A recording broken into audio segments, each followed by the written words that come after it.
Hello there, Patreon pledgers. Yeah, back for another Patreon episode. Very excited about Tiny Tales episode 2. Tiny Bim's Tale. No, not Tiny Bim's Tale. Oh. Tiny Tales. Oh. Episode 2. Oh. You ready for some more short stories? I'm never ready for this kind of thing, you know that. Wet your whistle. But I can put up with it. Well, thank you for putting That's up right, with no it. problems. As always, thank you for pledging to our Patreon, and I hope you enjoy these episodes. Please message us on Patreon with some suggestions, questions, anything you would like to know.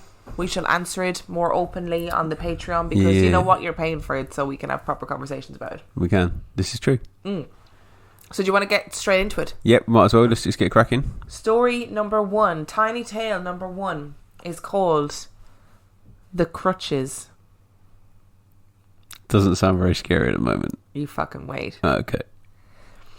And this person swears this story is true, by the way. Of course it is. As all stories are in your world. Anything honestly, that's written on the internet is true, obviously. Yeah, I did read that somewhere once on the internet. I was about 10 or 12 and asleep in my bed, which was upstairs and across a hallway. I was woken up in the middle of the night by noises downstairs. The house is quite big, and based on the layout of the house, I would have been the only one able to hear it. The other bedrooms are in a newer part of the house. The noises sounded like someone on crutches walking around. Oh. It was all wooden floors in the house at the time, and you can't mistake the sound of crutches. Just the sound of them clacking around in the hallway at the bottom of the stairs. I was very scared since I knew no one was awake in the house. But it got worse. All of a sudden, the crutches just flew up the stairs. I could hear them on the individual steps, but the speed of them was just not possible. It was 2 seconds from downstairs to upstairs, and then they started to move across the hallway. It wasn't even attempting to be quiet. It just exploded into my room. My door was closed and remained closed. The door was a noisy, creaky yoke and it never opened. But this thing was in my room and beside my bed. Obviously, while the noise and crutches flew up the stairs and into my room, I had thrown myself under the blankets and was trying not to breathe with fear. I could feel something in the room. It clicked quickly around the opposite side of my bed. And then silence. I never looked. But something was there. And looking at my bed. I've no idea how long it went on for, but as quickly as it came, it flew back around my bed, through the door and back downstairs. Silence in the house. I'm 90% sure that I've never heard it again. What about the other 10%? The other 10% is another story. Oh. I've actually had quite a few experiences, but none as definitive as that. Oh, says you in the beginning. No, crutches doesn't sound very scary, does it? It does. This is the story I was looking for. That's not a very nice sound, is it? And then being able to move quick on crutches as well suggests that. And crutches are a really distinct sound. Yeah. When somebody's on crutches, you really you would be able to immediately distinguish that was what the sound was, and the fact that it moved around the fucking bed. Yeah. Oh my god!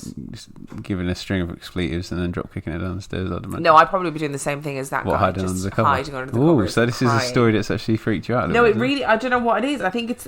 You know how I feel about sounds and soundscapes. Yeah. And knowing immediately that the sound was somebody on crutches, knowing there's nobody in the house awake, knowing there's nobody in the house on crutches, knowing that the door didn't open, but there's now in your room. It didn't open and it's in the room. Stop it. Fuck off. Oh, not good. Don't like that one. Next one, please. Okay. Ready? Story number 2. Creepiest thing that happened to me when...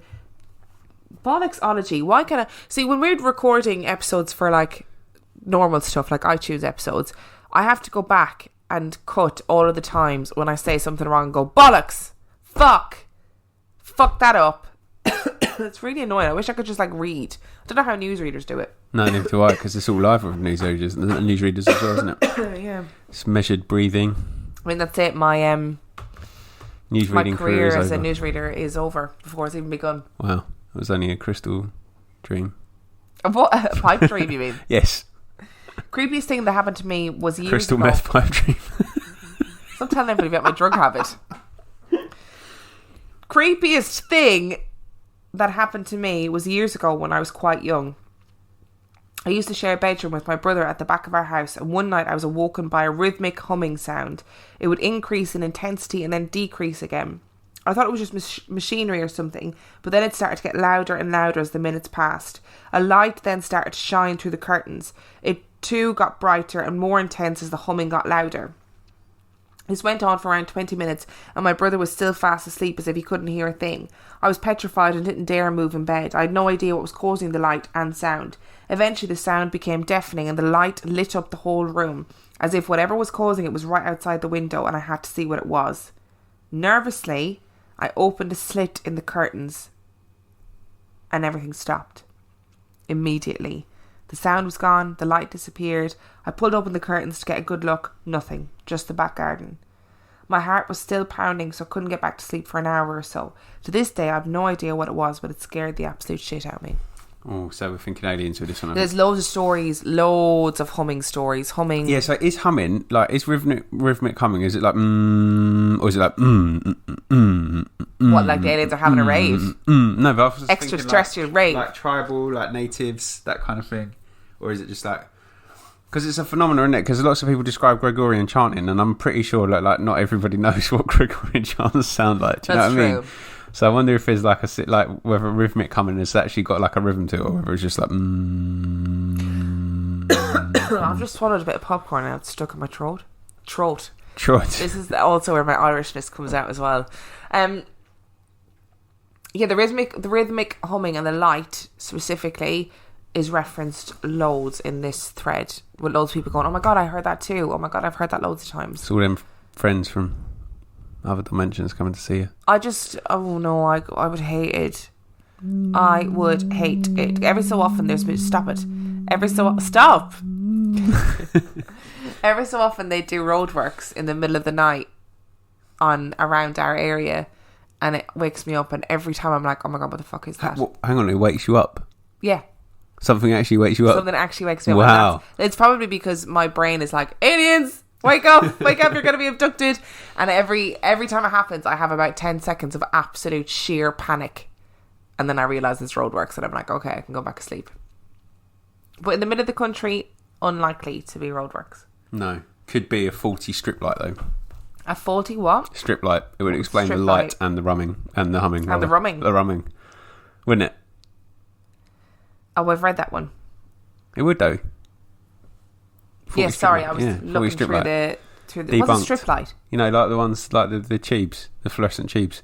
Well, surely he could tell the difference between a light inside but if it's outside. and a light outside. Yeah, but maybe it was outside. So he had a fluorescent tube lighting inexplicably in the back garden. On this porch. On his porch. In the deep south in America. Or it could be one of them fly zappers.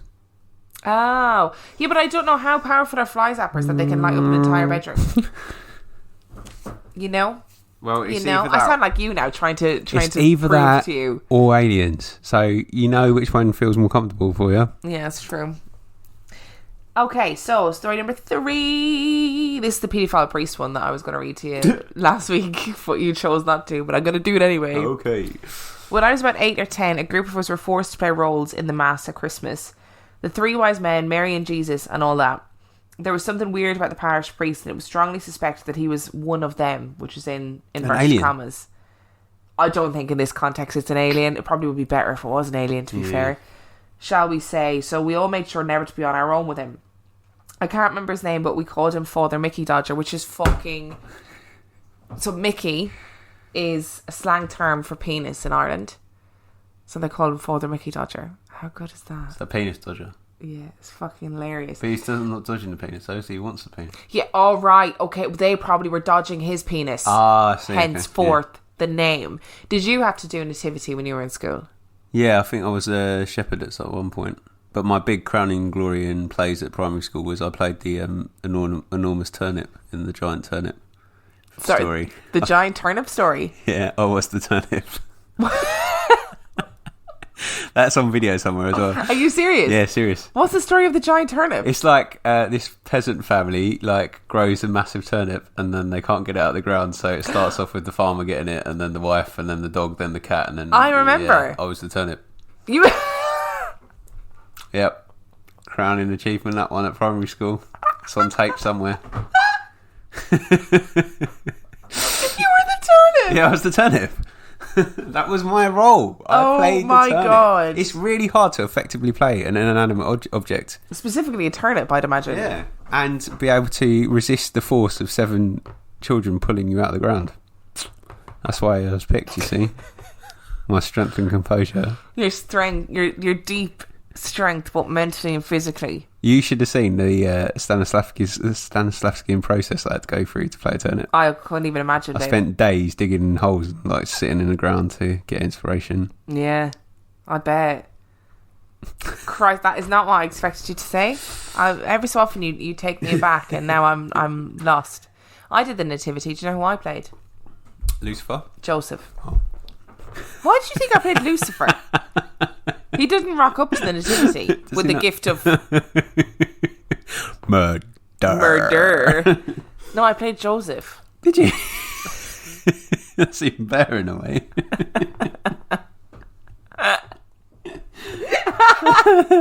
I did. All my life I've had to play boys and everything. I played Joseph in the nativity. That's quite a liberal island. Well, it was an all-girls primary okay. school, Well, you kind of got to make do. And I was the only girl with short hair. Yeah, makes do. So I played fucking Joseph. But there would have been other girls playing bloke roles as well. Yeah, but Joseph is kind of the pivotal man role, really, isn't it? Yeah, but it needs to be played by someone. That's actually like a testament to acting skills in an all-girls school. Savage. I mean, it's not quite the level of a giant turnip, but... No, it's not. I feel I pale in comparison to a giant turnip. We got really sidetracked there. We had to go to the church after school to rehearse for a week or so before Christmas Day.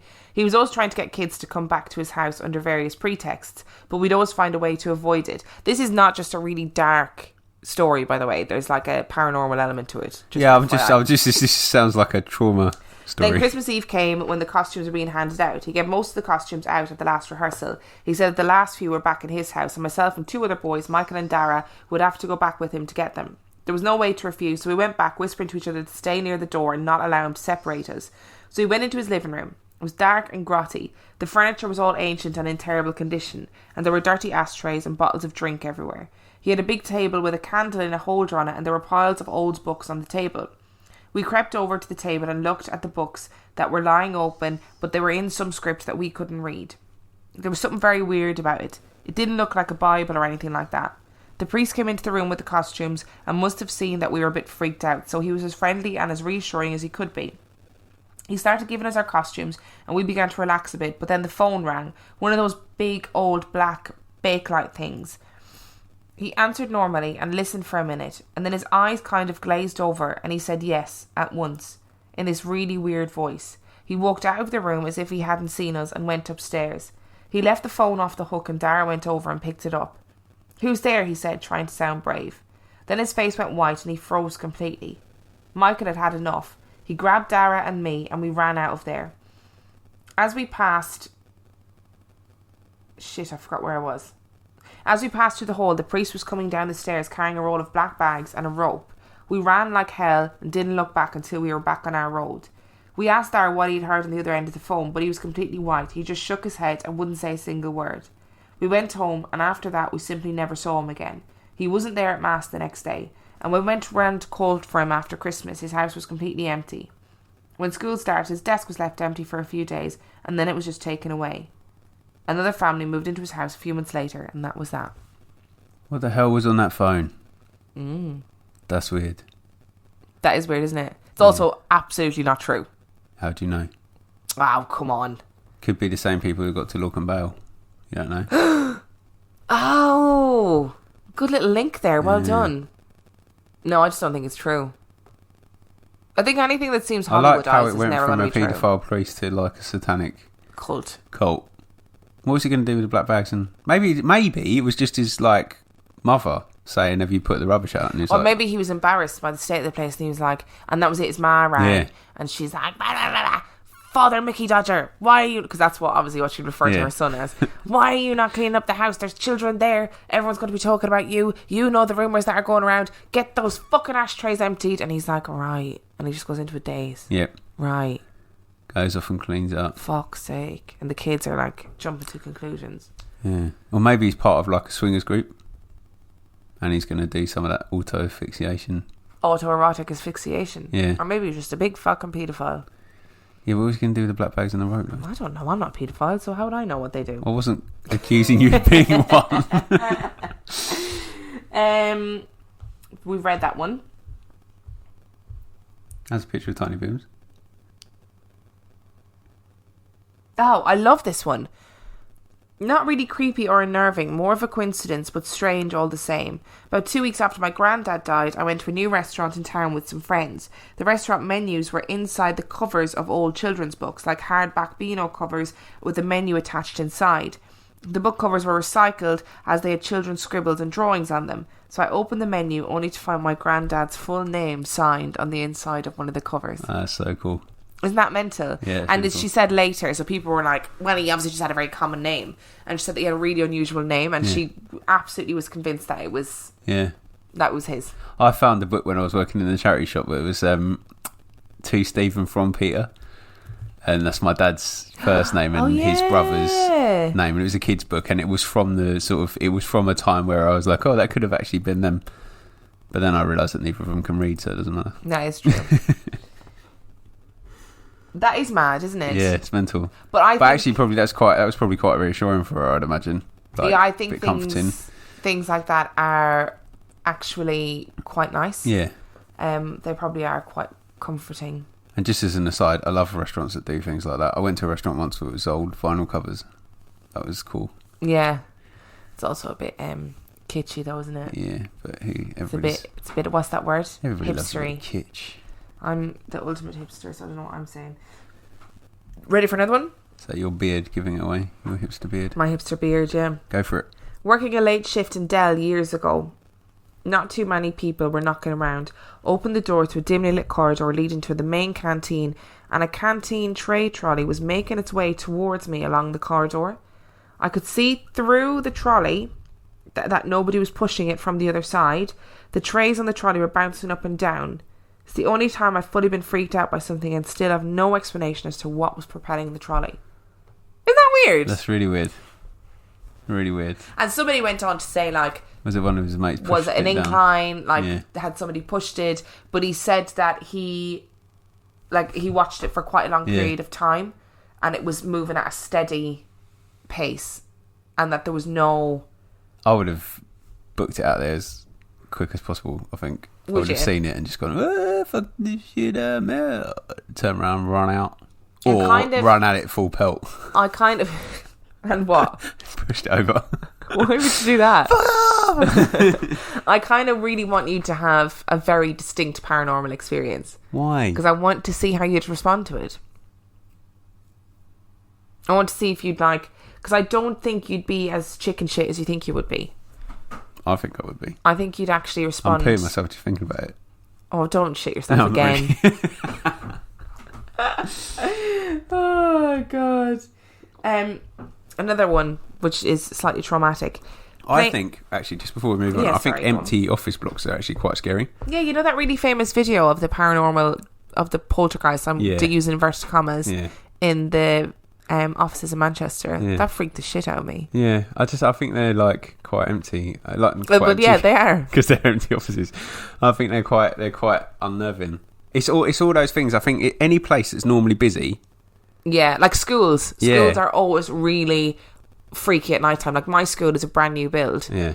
And even at night time when there's nobody around, I'm like, oh, running. Yeah, I think it's because you get so accustomed, don't you, to there being noise and it being full of people that when it's empty, it's just like, I don't like this anymore.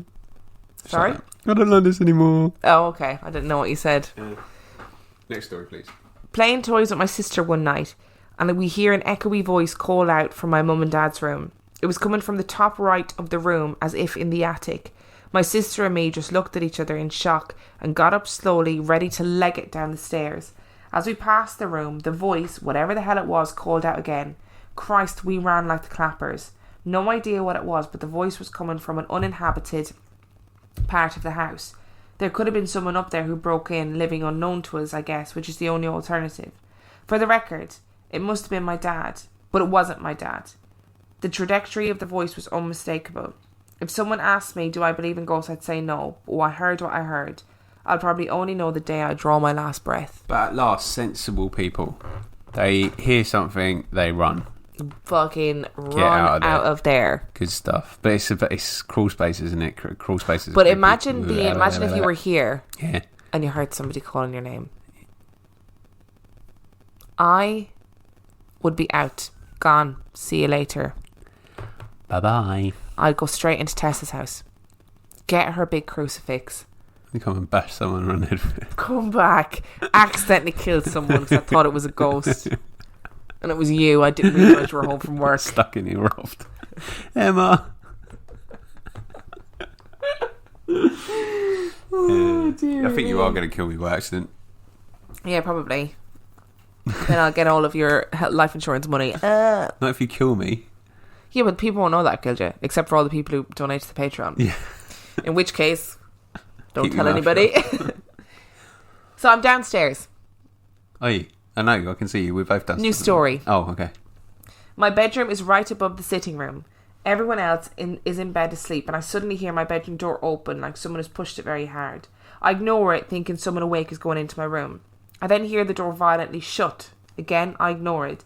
A few minutes later, I hear it open again. At this point, I'm thinking, who is in my room? But I ignore it. Door slams again. It happens a third time. So I go upstairs to check who keeps going into my room. My bedroom door is wide open. The light is on. I check to see if my parents are awake and ask them if they're in my room. No response. They're both asleep. So I check my brother's room. He's also asleep. I turn off the light and close the door and go back downstairs. A couple of minutes later, the door is banged open again, then slammed shut. It happens again, and then a third time. I think it's my brother being a dick, so I ignore it, but I'm starting to feel that something isn't right. I would have heard somebody walking around the house, and my brother's room is the other end of the house. The door opens again. I run upstairs, no sign of anyone in my bedroom, but the light is on, the door is wide open. I go back downstairs, and it happens a third time. Everyone in the house is asleep. It eventually stops. The next day I asked my family if they heard the banging the night before, but not one of them heard it. It was so loud, the ceiling was shaking, but no one else heard it. I never figured out what it was, but it freaks me out when I think about it. Fucking annoying, isn't it? That would be really annoying. Like, really annoying. Like, bang, bang, bang, bang, bang. I'm trying to watch telly. Bang, bang, bang, bang, bang, bang. Alright, just go in my room. Like, I don't care. Yeah, just go in or go out, like, one or the other. Decide, one of them. If you want the light on, that's fine. I'm not coming back up anymore. But I think you get that inherent, like, uneasy feeling is normally a sign, isn't it? Well, is it though? Because I sort of think that when you get that inherent uneasy feeling, it's because your brain is starting to go through every single possibility. Especially if you've got an anxious brain, because your anxious brain goes, oh, it's going to be something really horrific. Do you know? Yeah. Your super ego goes into like meltdown mode, thinking you're going to get murdered. So that's where the uneasy feeling comes from, I think. Yeah, probably. You know, your psycho stuff. When it was 3, I was like, okay, that's easy, it's 3. But then just keep going. I was just like, oh, it's just irritating, isn't it? It would just really annoy me, yeah. Like, that is enough now. Like, it annoys me enough when I had the window open in our room and walk out and the door shuts behind me without me touching it. I'm just like, oh, come on. Do you remember when we first moved into the house and we realised that the bedroom door swings shut really quickly? Yeah. And both of us noticed at the same time. We were like, whoop! What was that? And then I tried it again. I was like, oh, it's just the way the door is made. That would really annoy me, though. Yeah, but that's the thing, though. I do think like there are certain like paranormal experiences where you just end up getting really irate. Like, I think a poltergeist would annoy the fuck out of you. I think that door closing all the time would annoy you. If we had a poltergeist, because I like my house to be a certain level of clean and tidy, and poltergeists, by their very nature, have this habit of like leaving shit everywhere, literal shit, and messing things up, putting things on the floor. Oh, I'd be so annoyed. And you have enough of a challenge living with me as it is. I do, and I couldn't be dealing with it. Yeah, not down with that anymore. Not a memory of mine, but my sister's. Not my sister. This is the beginning of the story. I was 4 years old and fast asleep. This was in 1969 in a farmhouse in rural Leitrim. At the time, the family slept in 2 rooms. I shared a bed with my sister, and my mother and her sister in the other bed. The grandparents slept in the other room. At around 2 a.m, my sister, mother and sibling heard what sounded like a screeching that resounded as if on reverb. The house is on the side of a mountain, so the screeching or screaming seemed to be resounding through the whole valley. My uncle, who was travelling home from Donegal, heard the same screaming 5 kilometres away. Can you let me finish? Just tell me what My sister reckons this is one of the most terrifying things that has ever happened to her. At the same time, my mother's other sister, who was sick in Ballyshannon Hospital, died in the early hours of the morning from a blood clot. My family and quite a few in the northwest are a bit suspicious, but believe these cries came from a banshee that warns you of a death in the family. See? I remembered.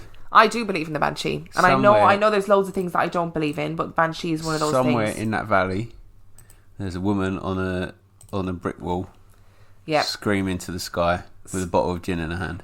With a bottle of gin in her hand. Is that an addition to the story? Yeah, you've just added that. Oh, okay. No, there was no need for the goddess Morrigan to have a bottle of gin. Oh, okay. Although it would make her a little slightly cooler in my eyes. Although I've so many people in my life who firmly believe in the banshee, and like Tasha's story about the banshee. Yeah. I do believe in it, and I know I don't believe in lots of things, and maybe it's because it's just a part of like Irish culture, but I 100% believe in the banshee. I reckon she actually has a bottle of gin and a fag. Oh, what a legend. What an absolute legend. But the thing is that she's not actually a threat. She's not the reason people die. No. And if you hear her, you are safe. You are not the one that's going to die. Oh, so I'm going to die because I've never heard it. That's not the way it works. Oh. If you've never heard it, I'm pretty sure you're okay as well. I mean, everyone has to die sometime. But I don't have a banshee attached to my family anyway, so I'm sorry. That's why I don't really want to hear it. Yeah. But I sometimes, like, even the odd screams and shouts and like of laughter and stuff like that we hear from the students that live around our area. Yeah. They freak me out sometimes. What? When you suddenly hear them have a little shout or a screech? Yeah. Oh, they really annoy me. Students. Do you want to tell your student story from yesterday? Yeah, what now? Or do you want Yeah, go on, because I loved it. So talking back to the car yesterday, and there was a couple behind me, like as a student boy and a student girl, and I hadn't actually clocked what they looked like or anything, but I could just tell from the way they were talking that they were students, and the time of day as well, because I was coming back from the doctor's about 11 o'clock and they weren't at work.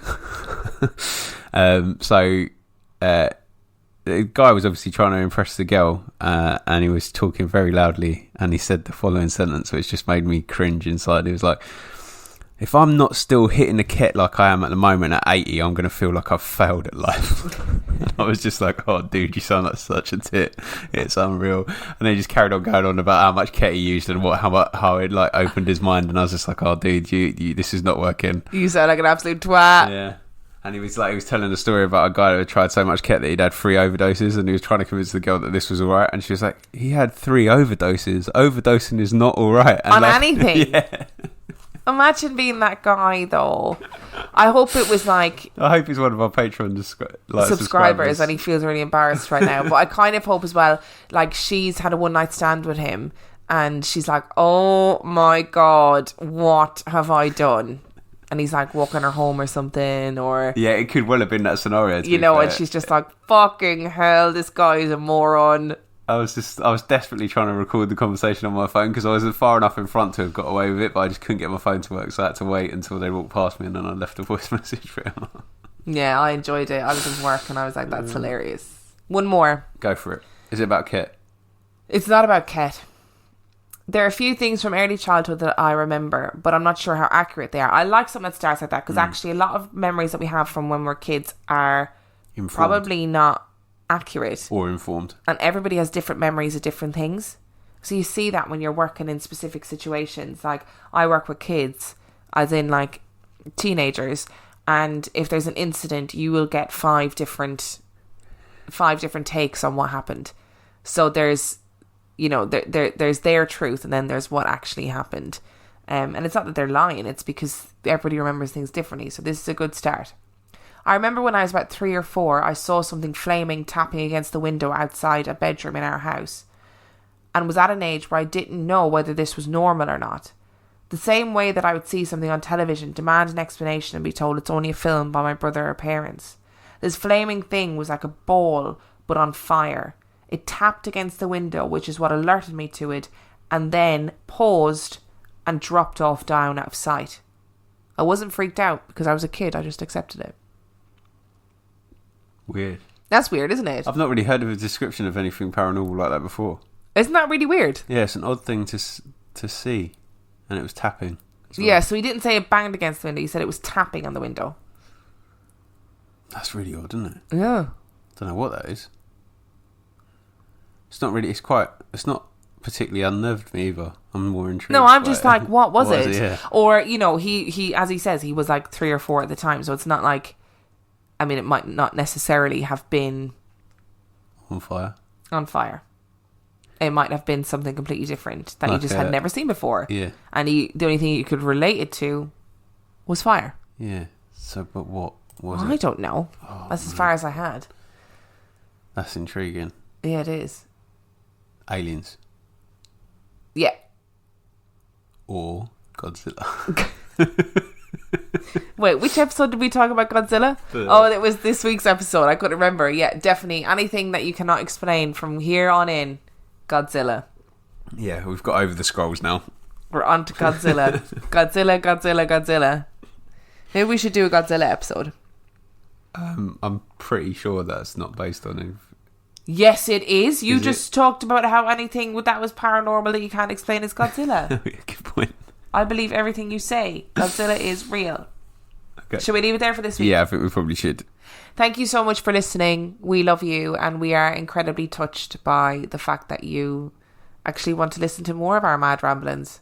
And thank you, to the people who said that pitching a tent is a fucking euphemism. Thank you for an erection. You just got a filthy mind. You just didn't know that. Do you know there's a really, you know The Emperor's New Groove, the film? Yeah. I'm obsessed with The Emperor's New Groove. It's one of my favourite films ever made.